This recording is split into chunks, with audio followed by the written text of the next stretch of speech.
Hello and welcome to PocketGamer.biz's Monetizer feature. This is where we video the first 5 to 10 minutes of various free-to-play games and have a look at the different monetization techniques and just the user interface and user experience flow through the initial stages of a game. Today we're going to look at DeNA's The Drowning. So let's start the stopwatch and load up the game. We'll put the sound up.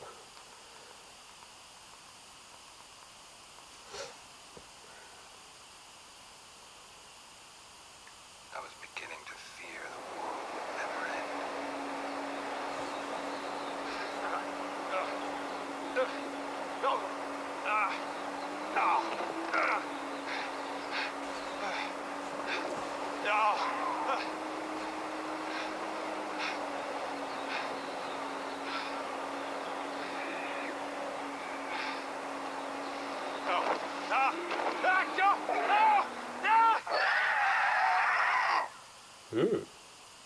It's exciting.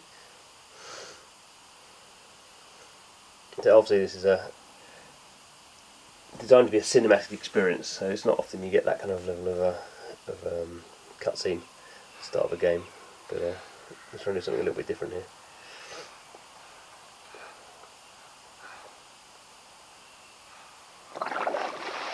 That doesn't look good, does it? Oh dear, okay, we're going to go for a tutorial. Tap with 2 fingers, bullets fire between your fingers. This might be a bit difficult to do with the with the iPad laying down, but I'll do the best I can.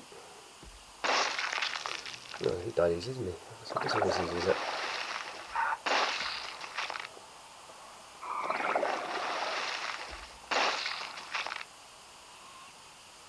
Swap anyone on the screen. Oh, okay.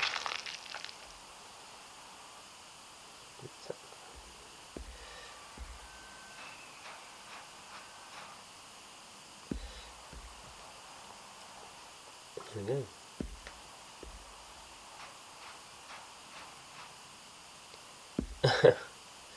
Okay, and then this is quite interesting.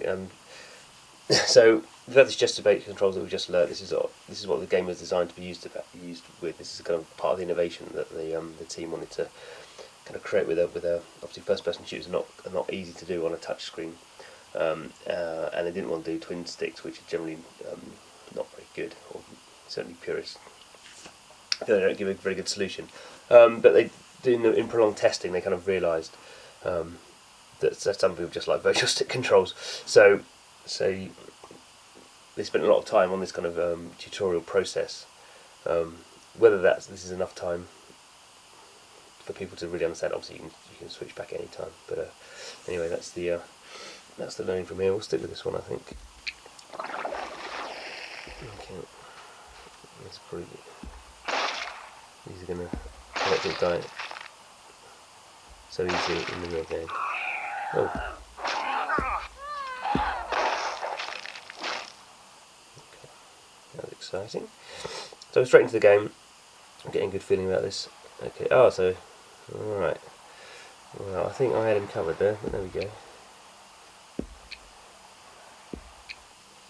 So again, this is still part of the tutorial a little bit of hand holding.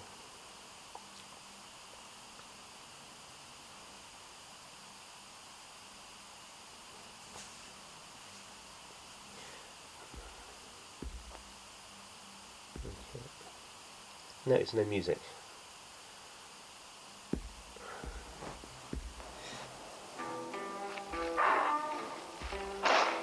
I'm going to go a bit faster at me.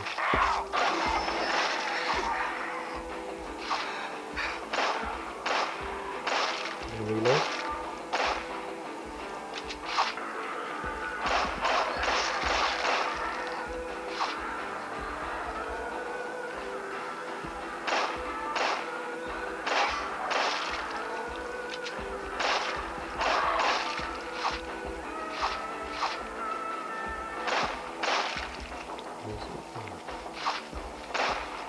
Let's get out of that. Big bigger gun. That's what I'm reckoning.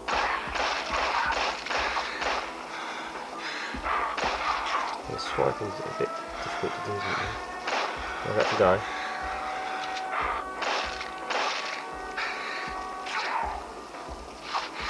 Oh. Got time over. I wasn't even looking at the time. There was a note on the wall inside the house. If you're reading this... Normally I skip these, but I guess within the video I'll be good and watch them. Now in the basement there's a still. It'll turn the black stuff into something that'll power vehicles. That's useful. Speaking of which, there's an old motorcycle that needs repairs. It's very helpful, man. Charlotte can probably fix it if you find the right parts. Oh, one last thing. Take good care of the dog. She's a hell of a scavenger. And if you're good to her, she'll be good to you. There we go, nice little setup. For now.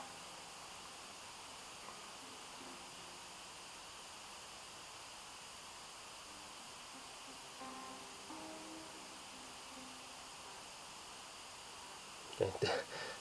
Different layout. Okay, so this is kind of interesting. So actually, quite like, well, let's get this right. I really dislike games where you load them up and the first thing you get is a push notification, and the first thing you do is you're kind of like bombarded with login via Facebook and all this kind of stuff. I mean, clearly, DeNA are a very experienced Japanese company, and the scattered team in Sweden behind this I've spent a lot of time thinking about the flow into the game, and I would say this is almost like the perfect flow. So you have a tutorial structure, you get a bit of an understanding of what you're going to do in the game, very highly polished, and you play that through before you're kind of hit with some sort of, now you need to do this. And this is kind of other interesting is so Mobage is DeNA's social gaming network, pretty massive, still pretty massive in Japan, where most of its revenue comes from, but now it's getting some revenue outside of Japan. So normally, on this Mobage login screen, you have the login, so you can obviously have your own Mobage address, sign in with Facebook. I mean, some of the other games, it's a hard gate if you don't log in, because the whole point is it's a social network. So if you don't log into the social network, you can't actually play the game. So this is particularly on some of their card games like Rage of Behemoth and Blood Brothers and games like that. So they have been very, very successful, but they really have taken quite a kind of a hard-nosed view that they really want to get people into the social side, and they don't care if they're losing a lot of people because they're not prepared to log in. In this case, we can still play as a guest. So in this case, I'll just keep playing as a guest. Just see what the experience is like. Oh, it won't.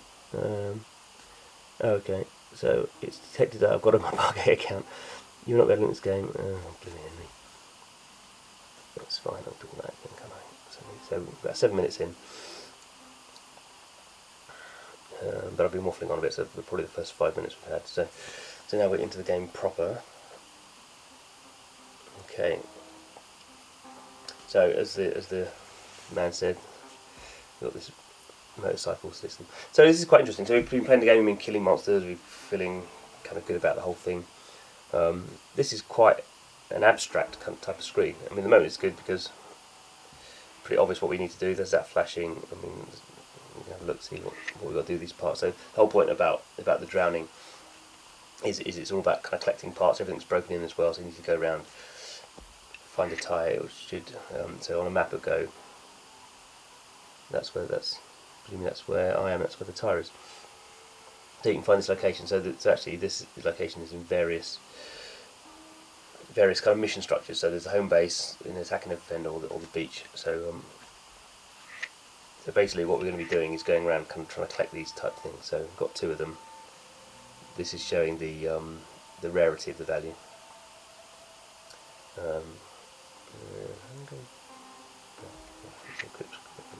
Now the interesting thing is it's kind of like a terminology. I think it's kind of use of what people say. I guess it's kind of a retail experience. But if you look at the press releases and stuff from the drone, they're all talking about rare and powerful. That's kind of a term they use. They're rare and they're powerful.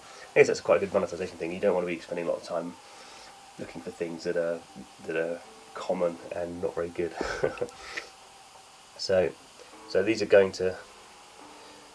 So this is just started. This is the Toxic Beast kind of a raid boss. So that's a week-long kind of timed event, which is something that companies like DeNA and GRI are spending a lot of time on, kind of getting people into these timed events for kind of better reward than you would get by just playing the game, obviously driving retention.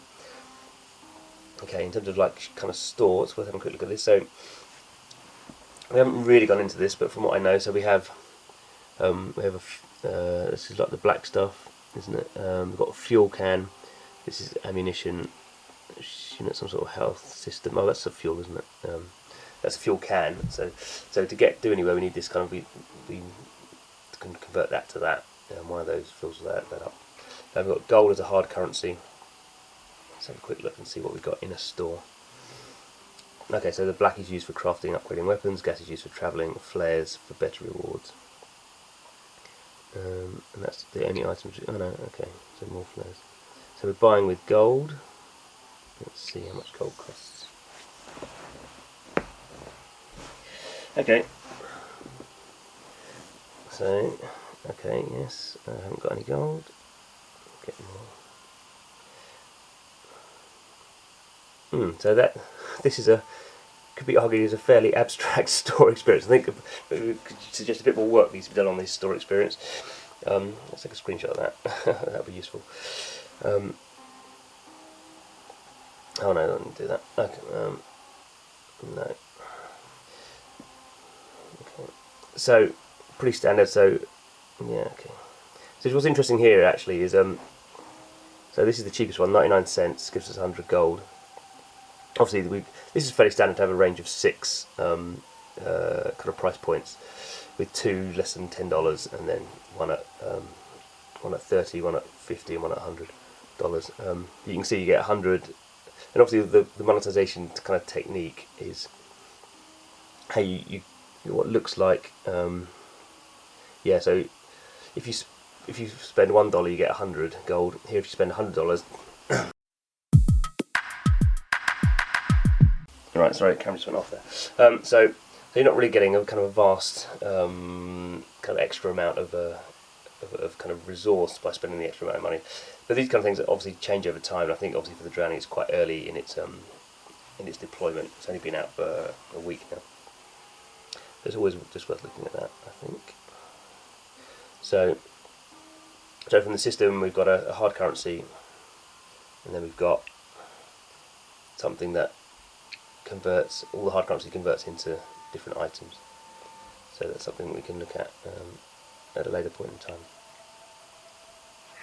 Okay, so we've been going for over 10 minutes now, so I think that's probably enough. We don't want to spend too long focusing on these games. This is just the kind of idea to look at the first kind of early stages of the first 5-10 minutes of the game and see. And from that point of view, I would say the drowning is a classic example of how to get people into a cinematic game. And we've not been asked to do anything in the store. We've had a very nice kind of cinematic flow, with some quite complicated kind of control systems have been taught to us. The whole thing is of a very high standard. So that's the drowning.